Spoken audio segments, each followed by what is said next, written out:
before I talk about what I really want to talk about today, I do want to put just like a little tiny drop of advice into this video. And this is advice for board members, specifically for board members who are talking to their executive director, their head of fundraising, their chief development officer. If you find yourself compelled to say something like, I know you're working really hard, but we really need to raise more money.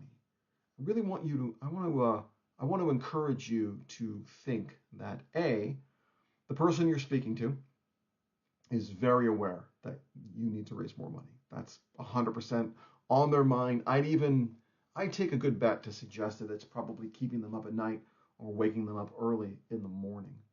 I'd also suggest that whatever you say before but kind of doesn't count in a sentence. So you are working really hard, but that really means I don't think you're working really hard. Might not be your intention. That's how it might be received. And finally, I'd suggest there's a we in that sentence. We need to raise more money. So I really make sure you as the board member are prepared to follow up that sentence with, and here's some things I think we can do, or some things I, as the board member, can do to help.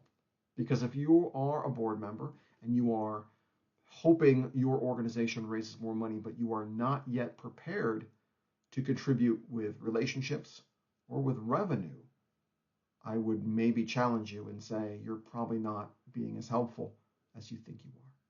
Now, that unpleasantness aside, let's keep talking about the board, and let's keep talking about board fundraising. And I want to share a very specific point of view that I had for many years, and I think it really hurt my ability to be a good steward of my board, to be a good partner with my board members when it came to fundraising.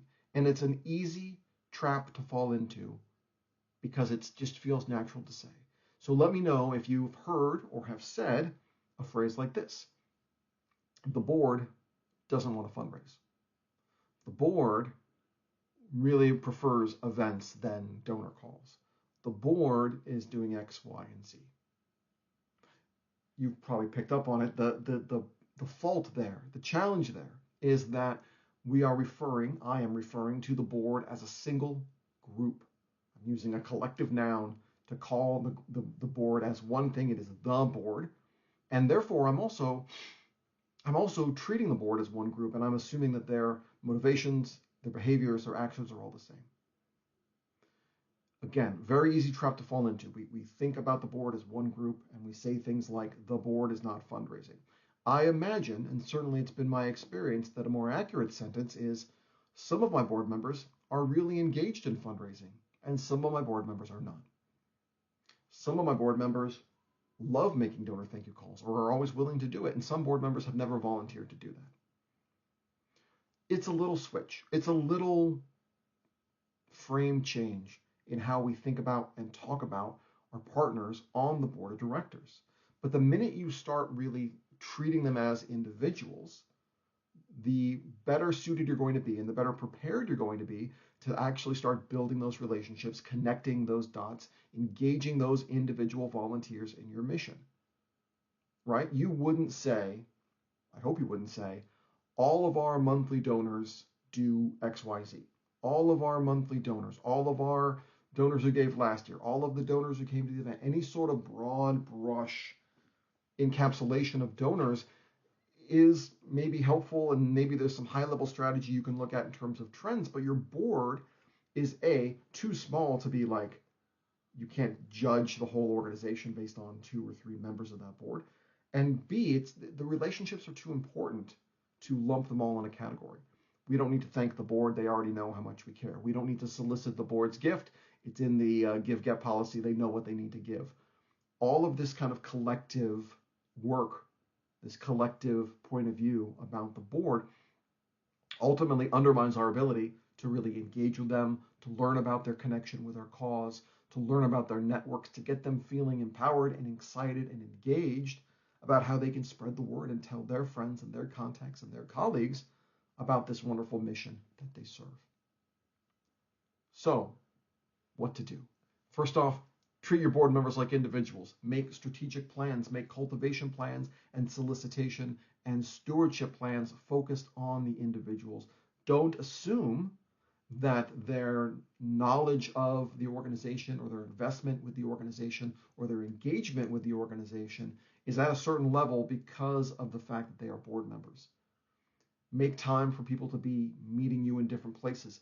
We board members are coming from a lot of different walks of life and have a lot of different points of view about the organization. Take the time, invest the time to learn those things, to build those relationships, and to treat those like a group of individuals. Granted, individuals who all have some shared traits in common regarding their commitment to and affection for your organization. But beyond that, if we treat the board like a collective as opposed to the individuals they are, we run the risk of really underselling the organization and undermining the relationships. Now, as always, you can learn more. You can learn more about this very topic at an upcoming conference. I am presenting on April 17th at the Nonprofit Leaders Conference in Ocean Shores, Washington. Nonprofit Leaders Conference, Ocean Shores, Washington. I'll put the link in the comments. The early bird discount ends at the end of February.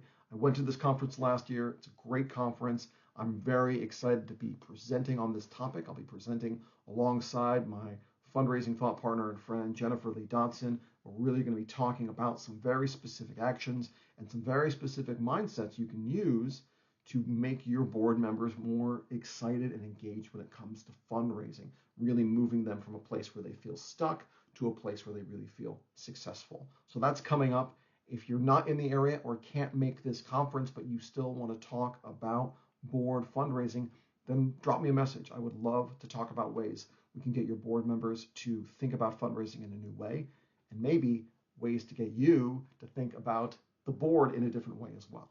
So that's all for today. Keep up the great work. We'll see you next time.